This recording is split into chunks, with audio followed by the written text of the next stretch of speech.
All right, everyone. Well, welcome to Wednesday. Today is the official start of our first engineering challenge.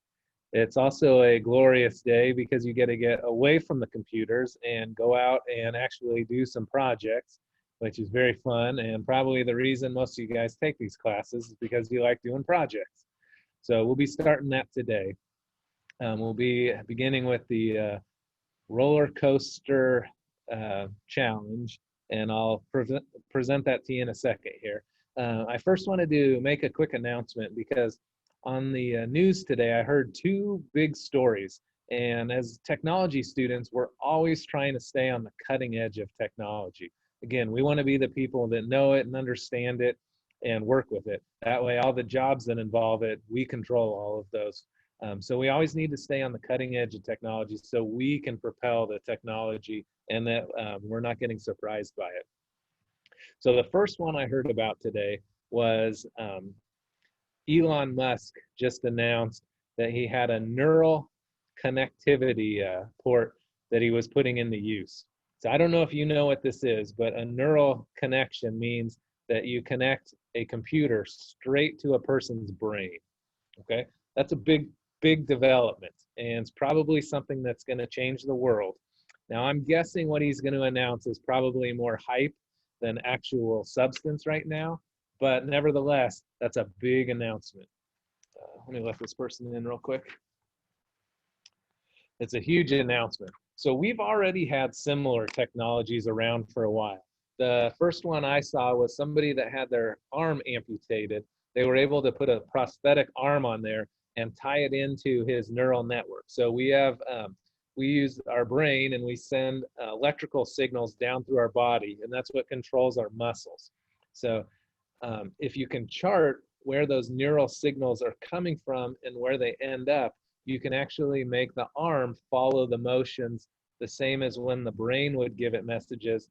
Now you can make the prosthetic arm mimic those actions if you can read the electrical signals and you know where they're charted to in the neural network. Like when you think of this, what happens? And so it's a complex, very complex process. But they need to figure out when your brain thinks something, which little synapses are getting fired, and then plot that to the actual robot muscles so that the arm does exactly what it's supposed to do. So like Terminator? Basically, yes. And so we've been hunting that kind of technology for a long time. It's kind of like cyborgs, computers inside of humans, and the linking of humans and robots together. So again, we've seen little parts of it. Also, the other one I could think of is quadriplegics, people that are paralyzed from the neck down. They've been able to do some of that same type of thing to get some motion in their body. And then also they've charted where their eyes move too, and so that people could use their eye movements to control robotic body parts. So we've been playing with this for a long time, but depending on what Elon Musk is going to announce, that's pretty exciting. If you didn't Yeah, I realize don't want to be the first. yeah, but you go down in history. But it's a very exciting thing. If you didn't realize it, the clunky parts of computers are because of humans. We have these fat, chubby fingers that need to have a key so big to be able to hit. If the keys are too small, we can't use it. Likewise, the other part of the computer that's really big is the screen. Our eyes can only see things so small. So if we didn't have the human limitations, we could probably make a computer about the size of a fly right now. Okay, and that's the big advantage that this kind of neural connection is going to give the world, is being able to shrink all of these robots down in size and still allow us to interact with them. It's going to be a big changing point in your guys' lifetime, hopefully mine too. And it's being sampled with, and that technology is going to develop very quickly as it starts to roll out. So that's a cool high-tech invention. I'm very excited to hear where that's going to go. The other news I heard was something we've talked about. I know all of us have talked about it before, but computers getting smarter than humans. And you guys, well, I had several life or world global altering technologies occur in my lifetime. one of which was the invention of the internet. Um, because I got to live before the internet and after the internet, and it's changed the whole globe. It's totally changed everything, changing technology in every which way. One of those technologies is going to be artificial intelligence, and that is robots being at least as smart as a human baby. And if you can hit that point, then they can learn really quick, and their learning potential is off the charts.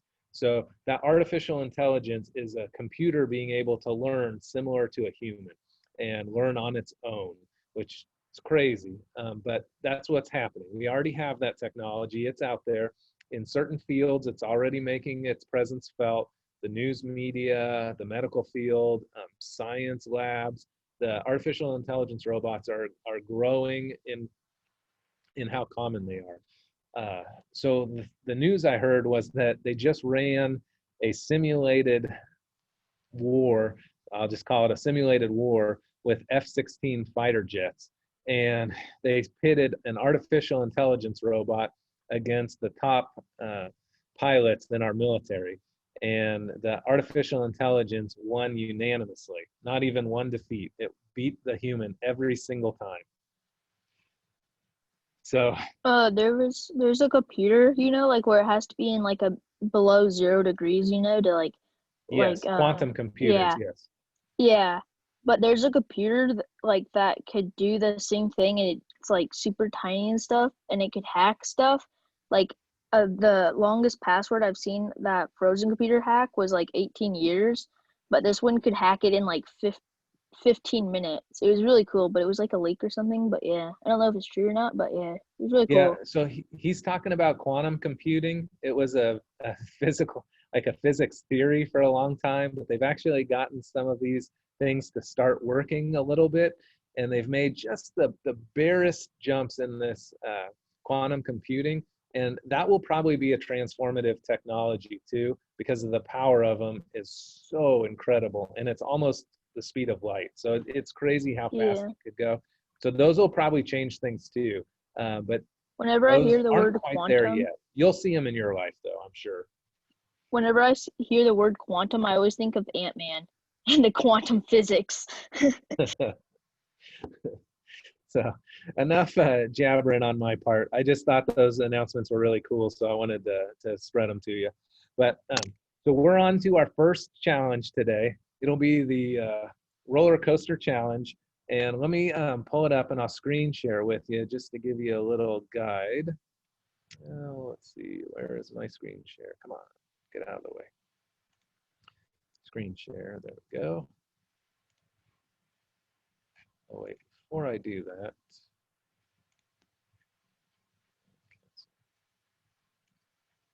sorry, I was supposed to try something first. Oh no, I did spotlight it. Okay, I apologize. Let me screen share. Still getting used to all this technology. All right, so this is the page for our Marble Roller Coaster Challenge. And I put it in your Otis lesson, so it's there today and you can look it up. I'm just gonna go through it real quickly just to show you what's in there. But I talk about roller coasters, kind of what they are, what the invention of them meant, and how they're used. I also talked a little bit about the mechanics of roller coasters, because that's something that's important to us as budding engineer students. And then I also brought up some of the engineering principles. Now, this is your first challenge, and we are not getting into all of the engineering principles for this. This is your first challenge where you get to just build something. Once we're done with this, then we're going to go back and analyze some of this stuff for our next projects to make them even better. We're going to take just a build process and we're going to add the engineering principles to it to give it the whole engineering feel. But we're going to do that for our second project. This first one is just a much simplified version where you'll just be building. Okay, so these are some of the things that you're going to see coming in the future. This conservation of energy, what is potential energy, kinetic energy, and friction. So we'll go through all of those as the trimester progresses. But here's the rules of the challenge, and this is what I wanted to cover today because I don't want to talk. I want you guys to go out and work. Now, everyone listen to this. The challenge is going to be today, tomorrow, and Friday. So you're gonna have 3 days for the challenge. I would like to see your progress on Friday. So I'd like to see those on your camera on Friday. But the actual competition is gonna be on Monday. So you don't have a lot of time. That sounds like a long time, but it's not. Trust me, when you build things, it always takes 5 times as long as you think it's going to. At least it does for me.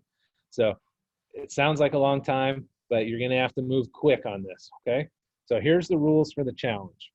You're gonna be designing a roller coaster to carry a marble. You must use some type of ball. Could be a golf ball, ball bearing, marbles, ping pong, let me move this out of the way, racket balls, tennis balls, etc. I recommend using the smaller of the balls, as your course will be able to be a lot smaller. And so it just makes it easier to build. So I highly recommend keep on the small side of any of those balls. But I don't really care what you use. Just figure out what you have around the house and use that. Number 2, the roller coaster must fit within a cube that is 3 feet by 3 feet by 3 feet, or 36 inches by 36 inches by 36 inches.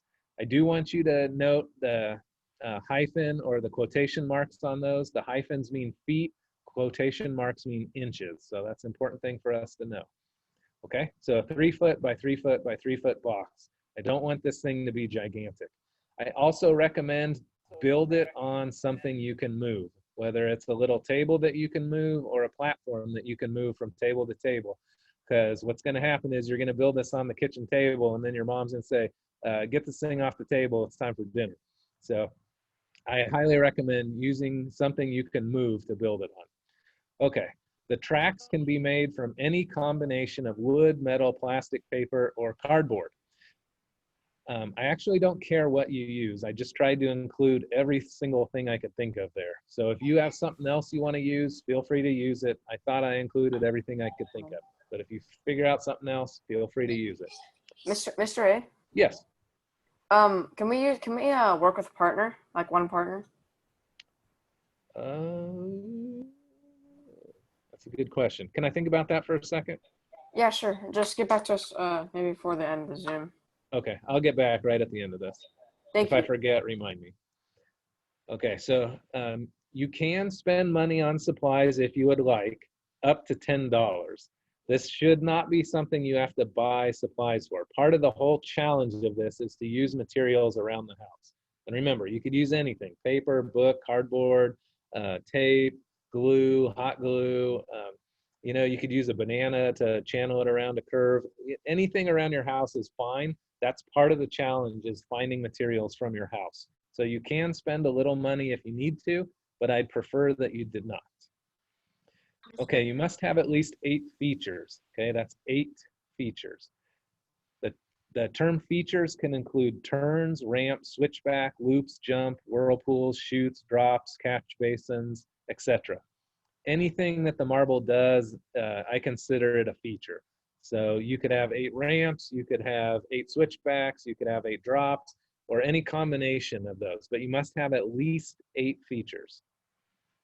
In addition, the features must occur at least 3 different elevation levels. So you could have like a ramp to a ramp to a ramp.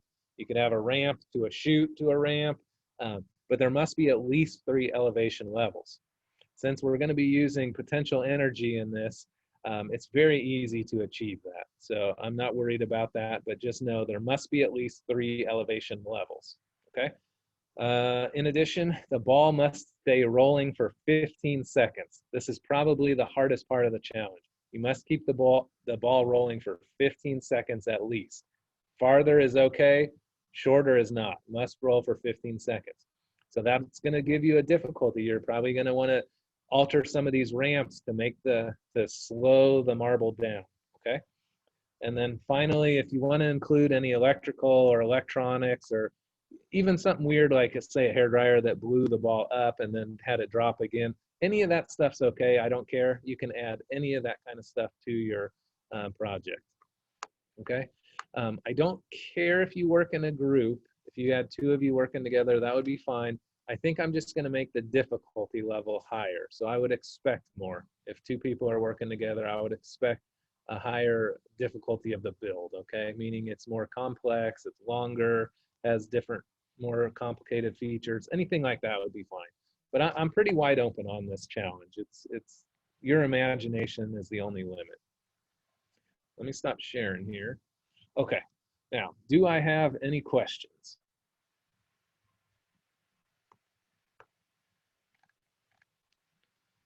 I'm not seeing any questions. Ooh, is that one? Justin, were you asking a question? When do we get to build? Like after the Zoom call, or like I'm going to yeah, finish now? this in about 10 seconds, and then you're going to build.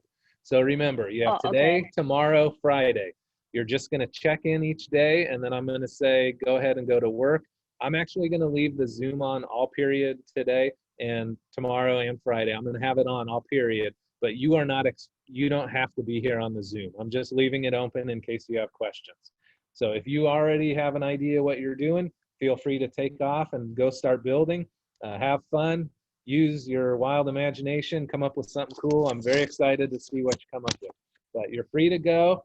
I'll see you back here tomorrow. And if you have any other questions, stick around and I'll answer them for you. Hey guys, Mr. A.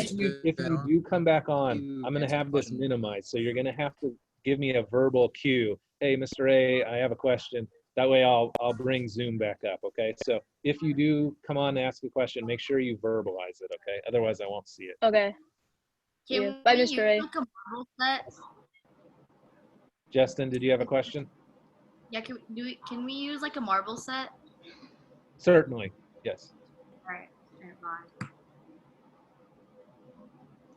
How are we gonna work on this together?